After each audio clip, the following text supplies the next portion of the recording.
Hello students, BSc third year के paper third के third lecture में आज हम पढ़ेंगे पॉलीमरेज चेन रिएक्शन। मैंने अपने पहले लेक्चर में आपको इंट्रोडक्शन बताया था जेनेटिक इंजीनियरिंग का। अपने सेकंड लेक्चर में मैंने आपको रेस्ट्रिक्शन एंजाइम्स और डीएनए लाइगेज के बारे में बताया था। वापस हम एक बार थोड़ा इंट्रोडक्शन कर लेते हैं। हम पढ़ रहे हैं tools and techniques of genetic engineering, gene अभियांत्रिकी में काम में आने वाले साधन तथा तकनीकें। इनमें से हम रेस्ट्रिक्शन एंजाइम तथा डीएनए लाइगेज पढ़ चुके हैं। आज हम पढ़ेंगे polymerase chain reaction.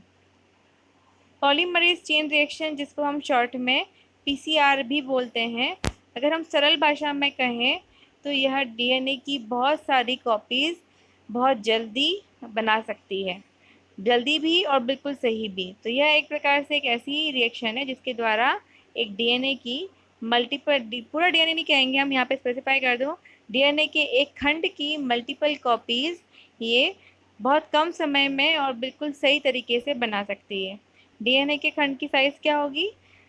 1 to 10 KB, 1 से लेके 10 किलो बेस पेयर का डीएनए का एक सेगमेंट या फ्रेगमेंट हो सकता है, जिसको पीसीआर द्वारा एम्पलीफाई किया जाता है।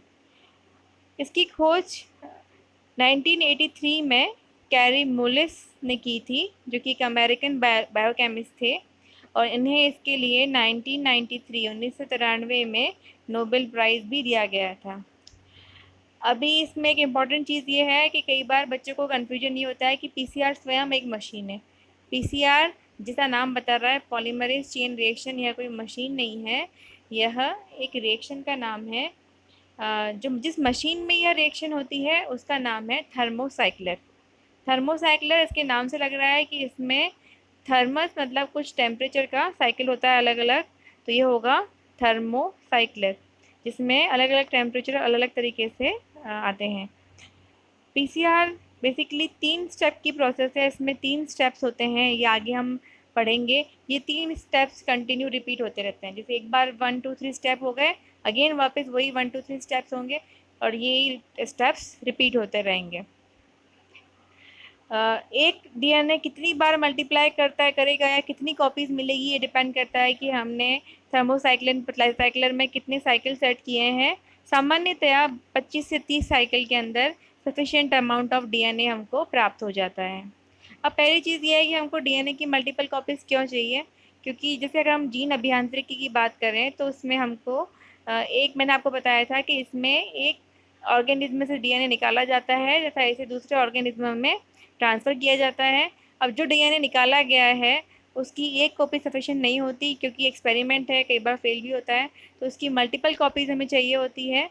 तो इस प्रकार से पीसीआर द्वारा उसकी मल्टीपल कॉपीज़ प्राप्त की जा सकती है। तो पॉलीमरेज चेन रिएक्शन एक बहुत ही इम्पॉर्टेंट टूल है जेनेटिक इंजीनियरिंग का।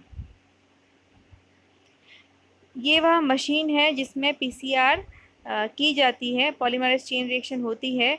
इसका नाम होता है थर्मोसाइक्लर। थर्मोसाइक्लर। अब यहाँ लिखा है बेसिक रिक्वायरमेंट फॉर पीसीआर। अब तक आप समझ चुके हैं कि जिस मशीन में रिएक्शन होती है उसमें होता है थर्मोसाइक्लर, उसका नाम है। और इसका मशीन का काम क्या होता है कि एक डीएनए के खंड की बहुत सारी कॉपीज़ तैयार करना।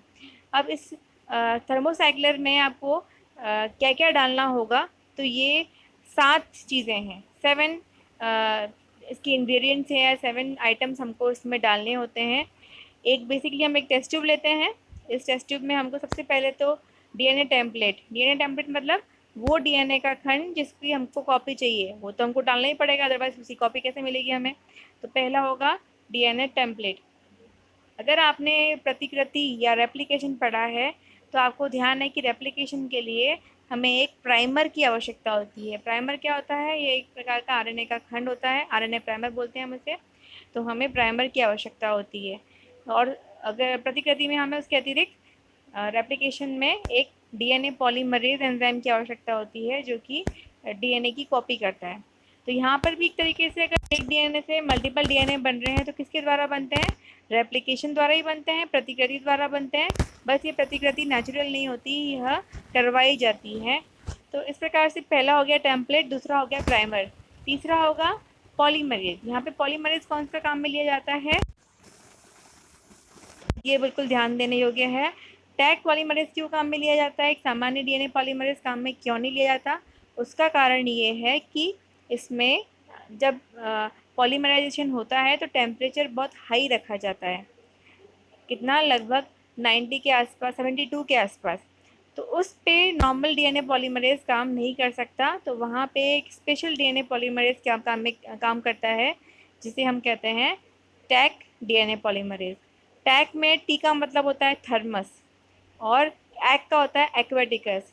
तो एक थर्मस एक्वेटिकस एक बैक्टीरिया होता है जो कि गर्म पानी के झरनों में पाया जाता है, और उसी के नाम के आधार पर इसको TAQ मतलब टैग पॉलीमरेज कहा जाता है। तो ये आपको समझ में आ गया कि ये थर्ड जो इंग्रेडिएंट है वो क्या है, पॉलीमरेज। अब क्योंकि हमको डीएनए बनाना है तो आपको ध्यान है हमने प्राइमर लगा दिया और वो एंजाइम भी ऐड कर दिया जिससे डीएनए की प्रतिकृति होगी। बेस पेयरिंग के लिए आपको उसकी जिसे हम कहते हैं डीऑक्सी राइबो न्यूक्लियोटाइड, जिसमें एडिनोसिन भी हो सकता है, गुआनोसिन भी हो सकता है, जितने भी चारों जो क्षार हैं वो आपको चाहिएंगे। नेक्स्ट है बफर सॉल्यूशन। बफर आप जानते हैं ये पीएच मेंटेन का काम करता है, तो यहाँ पर भी पीएच एक मेंटेन करना आवश्यक है, तो इसमें बफर ऐड किया जाता है। इसके अतिरिक्त डाइवेलेंट कैटायन जैसे मैग्नीशियम आयन ऐड किया जाता है, यह भी रिएक्शन की स्टेबिलिटी के लिए आवश्यक है। और लास्ट जो मैंने आपको बताया था वो मशीन चाहिए जिसमें ये सब काम होते हैं, वो है एक DNA thermal cycler, thermal cycler. तो इस प्रकार से ये 7 इंग्रेडिएंट्स होते हैं या रिक्वायरमेंट्स होती है किसके लिए, पीसीआर के लिए, जिसमें इन 6 चीज़ों को तो एक साथ, जो फर्स्ट 6 हैं उनको तो एक साथ मिक्स कर दिया जाता है एक पीसीआर ट्यूब के अंदर, और बाद में जो 7th है वो है थर्मोसाइक्लर, उसके बाद में उसे मशीन में डाल दिया जाता है।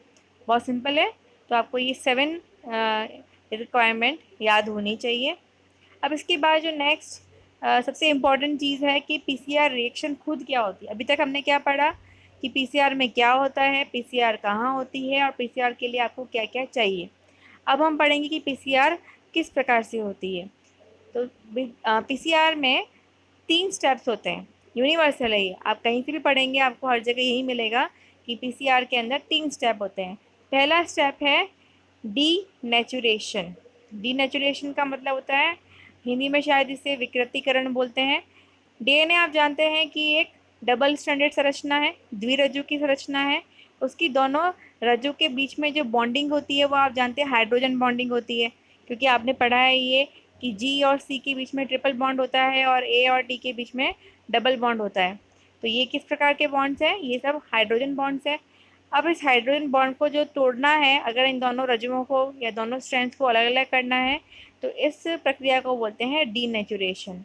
डीनेचुरेशन के लिए हायर टेम्परेचर चाहिए होता है, अधिक तापमान चाहिए होता है, लगभग 94 डिग्री सेल्सियस के आसपास, इसमें ±5 हो सकता है, पर सामान्यतः 92 से 94 डिग्री सेल्सियस तापमान इसका हम रखते हैं। ये हो गया पहला स्टेप। पहले स्टेप के द्वारा आप देख रहे हैं क्या हो रहा है, फर्स्ट स्टेप में ये द्विरज्जु की डीएनए जिसके बीच में हाइड्रोजन बॉन्ड आपको लाइनिंग के रूप में नज़र आ रहे हैं, जैसे ही इसको टेम्परेचर मिला ये दोनों जो स्ट्रैंड्स है वो दोनों अलग अलग हो गए। तो इस प्रकार से ये हो गया पहला स्टेप, कौन सा है, डीनेचुरेशन। अब आते हैं हम दूसरे स्टेप पे। दूसरे स्टेप में आप देख रहे हैं इसको हम बोलते हैं प्राइमर अनीलिंग। अनीलिंग का मतलब क्या होता है, चिपकना। प्राइमर मतलब प्राइमर, प्राइमर का चिपकना। जब एक बार दोनों रज्जु अलग अलग हो गए तो इसके लिए सबसे इम्पॉर्टेंट चीज़ मैंने क्या कहा था, मशीन का नाम क्या है, थर्मोसाइक्लर। तो मतलब तापमान का बहुत अधिक इसमें योगदान है। पहला जो स्टेप था उसमें तापमान कितना था, 94 डिग्री।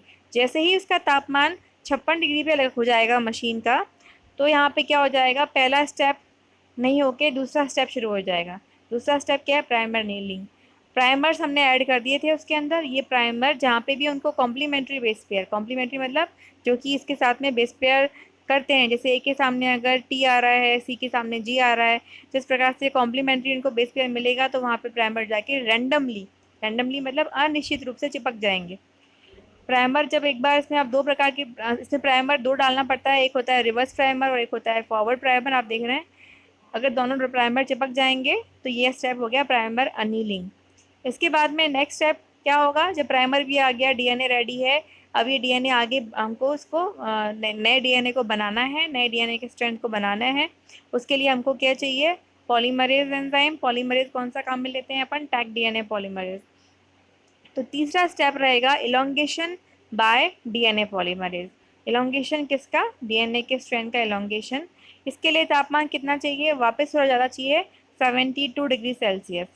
टाइमिंग लगभग 1 मिनट के आसपास रहता है। एनिलिंग में थोड़ा सा एक्स्ट्रा टाइम लगता है, इसलिए यहाँ पे 1.5 मिनट लिखा है, लेकिन ये टाइम फिक्स नहीं होता। हम डीएनए टू डीएनए वेरी करता है, अलग अलग स्पीशीज़ में थोड़ा बहुत वेरिएशन आता है।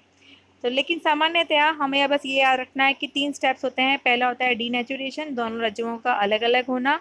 दूसरा है प्राइमर अलीलिंग, प्राइमर का चिपकना। और तीसरा है इलोंगेशन। आप देख रहे हो ब्लैक कलर का जो डीएनए है वो तो है मदर डीएनए, मतलब पेरेंट डीएनए, और जो पिंक कलर का डीएनए बना है वो है नया डीएनए। और साथ में पर्पल कलर के आपको प्राइमर भी नज़र आ रहे हैं। तो आपने देखा डीएनए के 2 स्ट्रैंड से यहाँ पे डीएनए के 4 स्ट्रैंड्स बन गए हैं। तो हर साइकिल के बाद में डीएनए के जो स्ट्रैंड होंगे वो डबल हो जाएंगे, दुगुने हो जाएंगे। 4 के बाद जब नेक्स्ट साइकिल होगा तो ये 8 स्ट्रैंड हो जाएंगे, 8 के बाद नेक्स्ट साइकिल में 16 हो जाएंगे।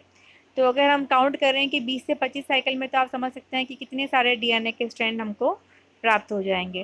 तो यहाँ पे सबसे इंपॉर्टेंट चीज़ क्या है? तापमान। डीनेचुरेशन के लिए 92 डिग्री सेल्सियस के आसपास, प्राइमर अनिलिंग के लिए 54 से 56 डिग्री सेल्सियस के आसपास, और इलांगेशन के लिए, लेकिन यहाँ पे जो इलांगेशन वाले पार्ट है, मतलब टैग डीएनए पॉलीमरेज वाला पार्ट है, इसमें फिक्स है कि 72 डिग्री सेल्सियस ही तापमान रहेगा। पहला और दूसरा थोड़ा बहुत ऊपर नीचे हो सकता है, लेकिन तीसरा वाला 72 डिग्री सेल्सियस ही तापमान रहेगा। तो ये मैंने बहुत सरलता से आपको तीनों स्टेप समझाए हैं। इसके बाद में अगर हम बात करें टाइप्स ऑफ पीसीआर के प्रकार, तो इसमें बहुत सारे टाइप्स होते हैं, आपको डिटेल में नहीं पढ़ने हैं। जैसे कि रियल टाइम पीसीआर हो गया, इसको हम क्वांटिटेटिव पीसीआर भी कहते हैं। रिवर्स ट्रांसक्रिप्टिव पीसीआर हो गया, आरटी-पीसीआर कहते हैं इसे। अभी एक कोरोना का टेस्ट आप सुनते हुए आ रहे हैं कि इसमें भी पीसीआर आरटी-पीसीआर काम में लिया जाता है। इसमें जो पीसीआर काम में लिया जाता है वो होता है क्यूआरटी, मतलब रियल टाइम और रिवर्स ट्रांसक्रिप्टिव को मिक्स करके काम में लिया जाता है। Then arbitrary primed PCR, nested PCR, GC rich PCR, anchored PCR. इसी प्रकार से इतने ही नहीं है, इसके अतिरिक्त भी बहुत सारे टाइप की पीसीआर होते हैं। डिपेंड करता है कि हमारी रिक्वायरमेंट क्या है। अब इसके बाद में, जैसे मैंने आपको लास्ट अपने डायग्राम में बताया था कि ये 3 स्टेप है, इसे आप दिमाग में रखेंगे। और इन तीनों स्टेप को, जैसे अभी हमने डायग्राम में समझा है, इन स्टेप को हम अब एक एनिमेशन के द्वारा समझेंगे ताकि आपको और अच्छे समझ में आएगा। तो दिमाग में आप सोच के रखिए कि पहला स्टेप था डीनेचुरेशन, जिसमें तापमान बहुत ज़्यादा चाहिए, 94 के आसपास। दूसरा स्टेप था एनीलिंग, जिसमें तापमान 56 के आसपास चाहिए। और तीसरा स्टेप था एलोंगेशन, जिसमें तापमान फिक्स रहता है, जो कि है 72 डिग्री सेल्सियस। इसको समझने के लिए हम एक एनिमेशन ऑन करते हैं।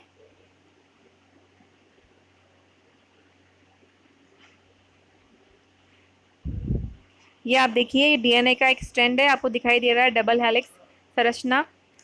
इसमें एक पिंक कलर की संरचना दिख रही है आपको, और ये आउटर है।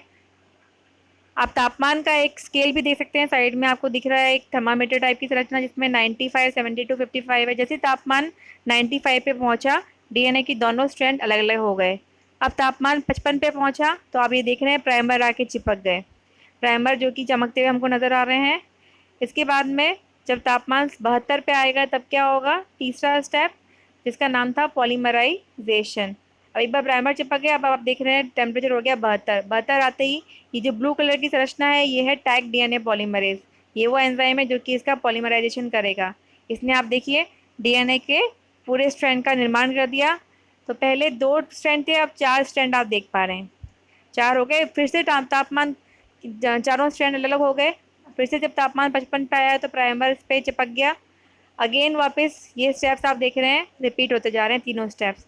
4 से 8 होंगे, और 8 से इसी प्रकार से आगे 16 होंगे। तो इस एनिमेशन द्वारा आप आसानी से समझ सकते हैं कि ये पीसीआर रिएक्शन किस प्रकार से होती है। तो इस प्रकार से आज के इस लेक्चर में हमने पॉलीमरेज चेन रिएक्शन समझी है। धन्यवाद।